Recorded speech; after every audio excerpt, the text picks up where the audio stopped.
አንተ ግን ይሄን ስራ እየሰራ ነው ያቺን የመሰለች ፍቅረኛ ያስከው?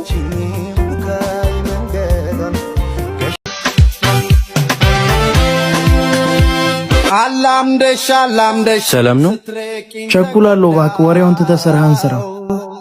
ተዘባርቆብኛል አደባባይ ጓዳው ሰው አለ ሰው የለም። ለነገሩ ድሃ ዝቅ ብሎ ሲሰራ ነው የሚያምርበት።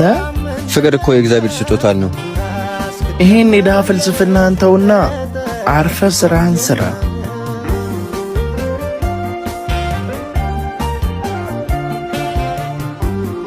ስማኝ ይኸውልህ አንበሳው ከማትመጠነ ከሀብታም ልጅ ጋር ባዘልቅበት ይሻላል። ግን እኮ ታፈቅረኛለች። እንደዛ ነው የምታስበው? ይሄኔ እንዳይጎዳ ብላ ነው በዚህ ስራ ካንተ ጋር ያለችው። ግን እኮ እውነቱን ነው። እሷ ግን እንደዚህ የምታስብ አይመስለኝም። ግን ሄሎ አንቺ የት ነሽ ነው? አሁን ከስራ ወጣሁ። ምሳ አብረን እንድንበላ ነበር አትመጪም? አሁን ከኡመር ጋር ልበላ ወደ እሱ እየሄድኩ ነው። አንቺ ልጅ ከዛ ልጅ ጋር ግን ወይ አንቺ ደግሞ በይቻው።